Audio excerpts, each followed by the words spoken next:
नकली मालिक, कब्जा, माफिया, परिवार वाले दबा लेना, दबंग परिवार का व्यक्ति दबा लेना, ये मर्डर के कारण बनते थे, हत्या के कारण बनते थे, जो सुप्रीम कोर्ट तक आते थे केस।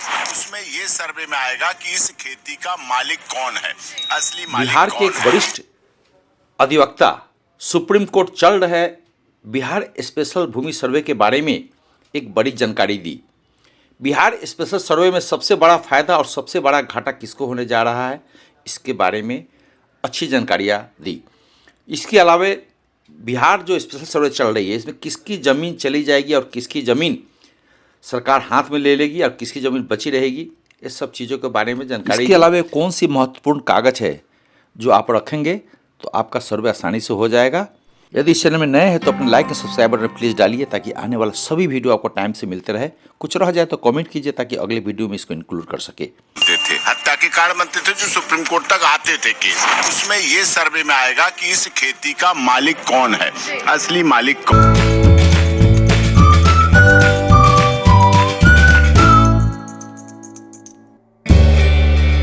वगैरह में कमी आएगी, केस मुकदमा में कमी आएगी।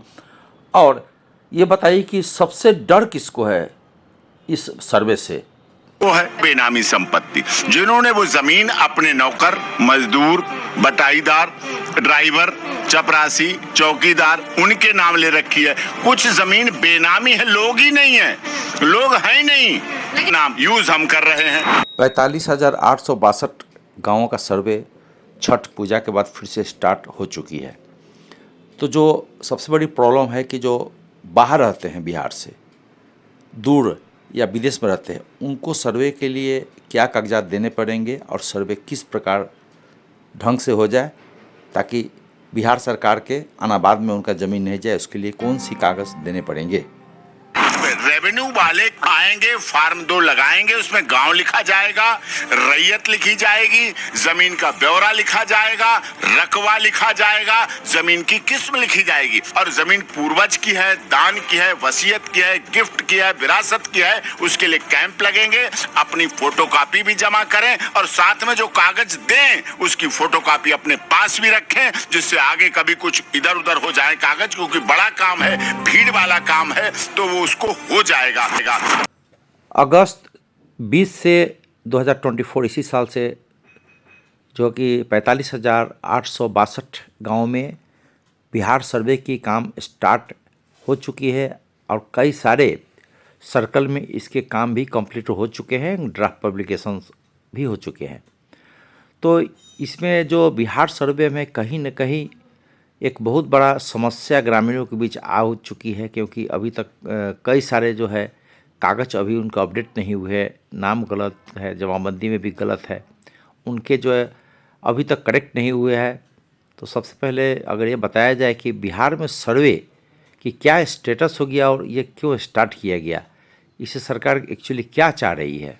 जमीनी विवाद है, विवादों में जब सुप्रीम कोर्ट सुनती है, कहती जर जोरू जमीन, जर मतलब पैसा, जोरू मतलब पत्नी, बीबी, महिला, और जमीन, तो ये सबसे बड़ा काम बनता था जमीन का। इन है उनके नाम, यूज हम कर रहे हैं, हम बाबू साहब हैं, हम बाबू साहब यूज करे जा रहे हैं, जमीन उनके नाम नहीं है। तो ये बेनामी संपत्ति, कुछ भ्रष्टाचारी लोग हैं ऐसे जो पदों पर बैठे हुए सत्ता का प्रयोग करते हुए, सत्ता की खनक में पैसे को इन्वेस्ट करने का तरीका, बैंक में पता चल जाता है पैसा, सीधी प्रॉपर्टी में भी पता चल जाता है, मकान उसके नाम है, शहरों पे रजिस्ट्री से पता चल जाता है, जमीन से नहीं पता चल पा रहा है। जो बेनामी जमीन है, वो जो भ्रष्टाचारी लोगों के लिए एक छुपने की आफत थी, अब उनके ऊपर भी आफत, क्योंकि अब डिजिटल होगा। चल रहे बिहार सर्वे में ये भी देखा गया है कि बहुत सारे लोग बिहार से बाहर हैं, तो उनका स्पेशली जो स्पेशल सर्वे चल रही है उसमें उनका किस तरह से ज़मीन का सर्वे होगा,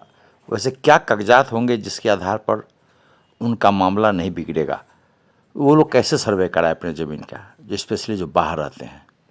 ये सर्वे जो होगा ये बिहार का जमाबंदी कानून जिसमें नाम से जमाबंदी होगा, इसमें क्या है बेचने, इससे हक क्या मिलेगा, आपको बेचने का हक मिलेगा। और बिहार में 45,862 जगह सर्वे चालू हो गया है, उसमें अनाधिकृत कब्जा वाले लोगों का सफाया हो जाएगा। सभी काम के लिए काम की चीज है, जिसके पास जमीन का लाभ है उसको तो है ही, जिसके पास जमीन का लाभ नहीं वो सच्चे व्यक्ति को मिलेगी, जरूरतमंद को। अब बात आती कौन सा फॉर्म भरना है, क्योंकि आपके दर्शक जानना चाहते हैं इसमें कौन सा फॉर्म भरना है, कौन से कागजात रखने हैं, सर्वे टीम को क्या क्या देना है, क्योंकि उद्घोषणा हो चुकी है और उद्घोषणा हो चुकी है, सरकार उसको ऑनलाइन भी सर्वे कराएगी।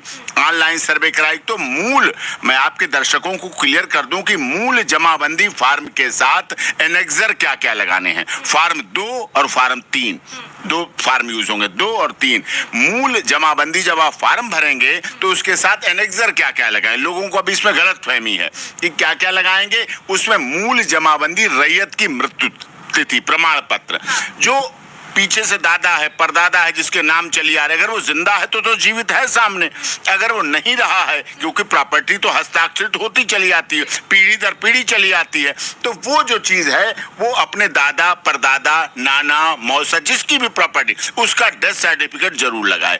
अब बात आती है डेथ सर्टिफिकेट कौन सा हो, क्या दिल्ली का डेथ सर्टिफिकेट चलेगा, क्योंकि कोई तो दादा को अपने हॉस्पिटल लोकनायक जयप्रकाश नारायण ला रहा है, कोई एम्स में इलाज करा रहा है, कोई यहाँ मृत्यु होती है, किसी की चेन्नई में मृत्यु होती है, किसी की बेंगलुरु में मृत्यु होती है, क्योंकि बिहार का व्यक्ति तो इतना कर्मठ है, इतना ईमानदार है, इतना अपने मेहनत के बल पे पूरी दुनिया में छाया हुआ है और अपनी ईमानदारी के लिए जाना जाता है, मेहनत के लिए जाना जाता है और काम करता है, तो वो उसके परिवार के डेथ सर्टिफिकेट कहीं का भी हो, जो रैयत है वो कहीं की भी हो, वो अप्लीकेबल होगा। जमाबंदी संख्या की विवरणी मालगुजारी रसीद, जो मालगुजारी रसीद लगती है, जो पैसे जमा होते हैं उसकी रसीद जरूर लगाएं, जिसके नाम भी हो वो रसीद से उसका मालिकाना हक लगेगा।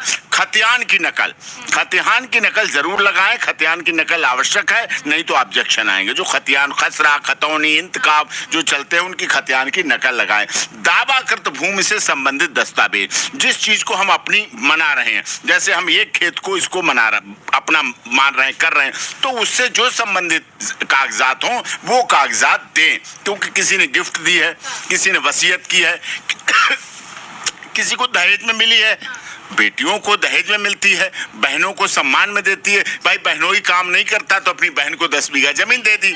कैसे अब और कुछ डिस्प्यूट चल रहे हैं जमीनों के, क्या डिस्प्यूट चल रहे, मुकदमा चल रहा है, कोई सिविल कोर्ट से जीता बैठा है, कोई ऑनरेबल हाई कोर्ट से जीता बैठा है, कोई ऑनरेबल सुप्रीम कोर्ट से जीता बैठा है, कोई रिव्यू में जीता, कोई क्यूरेटिव पिटीशन, सारा प्रोसेस है। तो कहीं ना कहीं जमीन जो सक्षम न्यायालय है, आखिरी कोर्ट है, जिसके नाम भी उस आखिरी कोर्ट ने फैसला किया है उस खेती से संबंधित, तो उसका न्यायालय का कागज लगाएं। आवेदन का यदि जो वारिस है वो वारिसाना हक लगाएं, जो वारिस बना है वसीयत हो सकती, गिफ्ट डीड हो सकती, वो लगाएं। अपना आधार कार्ड लगाएं। अब आधार कार्ड में क्या कंफ्यूजन है कि बिहार का ही आधार कार्ड चलेगा, इलेक्शन कार्ड लगाएं तो कहाँ का चलेगा, नहीं, आधार कार्ड इलेक्शन कार्ड कहीं का भी चलेगा, क्योंकि आधार कार्ड एक ही बनता है आदमी का, इलेक्शन कार्ड एक ही बदल जाते हैं। तो आधार कार्ड एक है, कहीं दुनिया भर का, भारत का कहीं आधार कार्ड चलेगा और इलेक्शन कार्ड कहीं का भी वो चलेगा। अब एक और बड़ा सवाल जो लोगों के बीच में है, रैयतों के बीच में, वो है कि पुश्तैनी ज़मीन है, कई साल पहले की, कई 100 साल पहले की ज़मीन है, और वर्तमान में जैसा का ट्रेंड देखा गया है, आपस में भाई लोग आपस में सिर फरोवल करते रहते हैं और एक भाई दूसरे को देखना नहीं चाहता, एक बहू दूसरे को देखना नहीं चाहता है, तो कागज़ दबा के बैठे हुए हैं, कागज़ दूसरे भाई को दे नहीं रहे हैं, दिखा नहीं रहे हैं। तो उस केस में क्या उनकी ज़मीन सरकार ले लेगी, या उस ज़मीन का क्या होगा, इस सर्वे में उसकी क्या स्टेटस होगी? उसके लिए फॉर्म 3 मैं बता रहा हूं, उसके लिए फॉर्म 3 भरने की आवश्यकता है। उसमें फॉर्म 3 में आप वंशावली देंगे, कागजात नहीं है, डिजिटल हो जाएगा बाद में, तो अभी नहीं है डिजिटल। अगर आपके पास कोई कागज नहीं तो आप इतना तो जानते हैं आपके दादा कौन है, आपके परदादा कौन थे, आपके बाबा कौन थे, आपके पिता, इतना तो जानता हो। तो वंशावली दे, उसमें फॉर्मेट भरें, घोषणा दें, अपनी घोषणा करें कि ये मेरे ऐसे ऐसे परदादा है, पिता है, वो है, वंशावली हो गई। फिर किस्तबंदी दें, कि इसमें हम इतने साल से ऐसे ऐसे किस्तबंदी दे रहे हैं, क्योंकि सरकार के पास एक नक्शा बना हुआ है कागज का, उस पे कपड़े पे वो बना हुआ है, पर उसमें क्या है, खेत पे अमीन जाएगा, खेत पर अमीन जाएगा और अमीन वहां मौका देखेगा, मौके पे सारी बात करेगा, बताएगा, और आपको जमीन दिखाना है। अभी है क्या, नहर के पास की 2 बीघा जमीन वैसे ही छोड़ रखी है, किसी ने स्कूल के पास छोड़ रखी है, किसी ने चारागाह के नाम पे छोड़ रखी, किसी ने बाग के नाम पे छोड़ रखी है, किसी ने अपने पिता की समाधि बनाई उसके पास की जमीन छोड़ रखी है, किसी ने अपने परिवार के सैनिक की मूर्ति लगा के छोड़ रखी है। तो वो चीज अपनी संभाल लें, प्रॉपर्टी को संभाल लें, ऐसे छोड़ के मत रखें, में नहीं होगा। ये काम बाकायदा प्रत्येक पंचायत पर होगा, पंचायत तक पहुंचेंगे, वहां पर्चा चिपकाया जाएगा, घोषणा होगी कि इस दिन अमीन आएगा, इस दिन वहां बैठ के बात होगी वहां पंचायत पे। यदि किसी को आपत्ति करनी है तो वो आपत्ति 90 दिन का टाइम लिमिट होगा, उसको 90 दिन के अंदर टाइम लिमिट के अंदर आपत्ति दे देगा। एडवोकेट साहब, ये बताइए कि बिहार में चल रहे सर्वे में सबसे बड़ा नुकसान किसको होने वाला है? एक कौन लोग हैं जो चाहते हैं कि सर्वे बंद हो जाए और इसका आगे काम ही नहीं हो? नुकसान बेनामी संपत्ति वालों को होने वाला है, भ्रष्टाचारियों को नुकसान होने वाला है। जो लोग धनबल, जनबल, बाहुबल के आधार पर गरीबों, दलितों, शोषितों, वंचितों, पीड़ितों, मजलूमों की प्रॉपर्टी को हड़प किए हुए हैं, दबाए बैठे हैं, उनका खत्म होने वाला, क्योंकि इसमें जितना जल्दी हो साक्ष्य दे दें उतना जल्दी करना है, क्योंकि फिर उसके बाद प्रकाशन हो जाएगा, फिर पहली बार कच्चा प्रकाशन होगा, फिर उसके बाद जब पक्का प्रकाशन हो जाएगा तो वो उसके बाद फिर आपके पास कोई रास्ता नहीं बचता। अगर कोई त्रुटि सुधारना है, अगर कोई संभालना है, कोई अपने कागज देने, आपत्ति देनी है दावा के, कि तो अंतिम प्रकाशन से पहले दे दो, क्योंकि अंतिम प्रकाशन के बाद अगर डिजिटल हो गया और डिजिटल के बाद फिर कोई उस पर नहीं कर। तो मेरा कहना है कि यदि डिजिटल हो गया, जैसे वकील साहब कर रहे हैं, फाइनल होने के बाद में फिर आपका काम जो है ये आसमान से तारा को ज़मीन पर तोड़ के लाने के जैसा होगा, और इसमें आपको लाखों खर्चे हो सकते हैं सिविल मुकदमे में। उसके बाद में बहुत ही मुश्किल होगा आपके लिए करेक्शन कराना। तो एक ही हिदायत यही मैं दूंगा आपको कि समय रहते आप जो सर्वे की वेबसाइट है बिहार सरकार की, उस पर आप जांच करते रहें अपने गांव में, और जो सर्कल ऑफिस है पंचायत में वहां पर आप संपर्क करते रहें कि उसका जो भी ड्राफ्ट पब्लिकेशन हो, यदि कोई दावा है, कोई गलती की गई है, आपके ज़मीन के साथ छिड़कानी की गई है, तो आप तुरंत जो फॉर्मेट आता है उस फॉर्मेट भर करके अपने दावा को दे, क्योंकि सुनवाई के आपको अगला 3 मौका होगा 1 साल के अंदर, और अपने जो कागजात है, कोई भी कागजात, जैसे वंशावली से रिलेटेड हो सकती है, खाता खेसरा के रिलेटेड हो सकती है, नाम के रिलेटेड हो सकती है, गांव के जाति के रिलेटेड हो सकती है, तो सभी चीज़ों का ड्राफ्ट प्रकाशन होंगे पंचायत में, ब्लॉक में। अपने आदमी से कांटेक्ट पर है, वहाँ भी आप जाते रहें, जो गांव के मुखिया है, सरपंच है, जो भी है जानकार आदमी, उनसे आप संपर्क रखें, और वहाँ जाकर के ज़रूर से ज़रूर आप अपने करेक्शन स्लिप लगाने के लिए आप दावा ठोक दें, आपकी सुनवाई होगी और उसमें करेक्शन की जाएगी। तो ये चीज़ों का आप ध्यान रखें और मेरे साथ आप जुड़े रहें। सरकार तो हवाई सर्वे करा लेगी, गूगल से सर्वे करा लेगी, लेकिन इसके बाद अगर चूक गए तो फिर आपको बहुत सालों साल वकीलों के भी चक्कर लगाने पड़ेंगे, अदालतों के भी चक्कर लगाने पड़ेंगे, सिविल जज, डिस्ट्रिक्ट कोर्ट। अब एडवोकेट साहब, लास्ट एक सवाल रह गई है, ये बताइए कि जो रैयती ज़मीन है उनका अपना होते हुए भी ये सरकार जो है, जैसा सुनने में आ रहा है कि वो अनाबाद रिकॉर्ड में दायर कर लेगी, यानी कि वो ज़मीन सरकार के खाते में चल जाएगी। वह कौन सी परिस्थिति है, वो कौन सा गलती है जो रैयत करने वाले हैं और जिसके कारण उनको काफ़ी लॉस होने वाली है? आप अगर अभी सोचते रहे, सऊदी अरब बैठे हैं, कुवैत बैठे, जिद्दा बैठे हैं, ईरान बैठे हैं, लंदन बैठे हैं, कैलिफोर्निया बैठे हैं हमारे लोग, हमारे पूर्वांचल के लोग बैठे हैं वहाँ, वो हैं, रह रहे हैं। वो सोचे ज़मीन तो हम कर ही रहे हैं, खेती तो हमारी हो ही रही है, बटाई तो हमारी हो ही रही है, नौकर तो हमारा कर ही रहा है, ट्रैक्टर तो हमारा चल ही रहा है।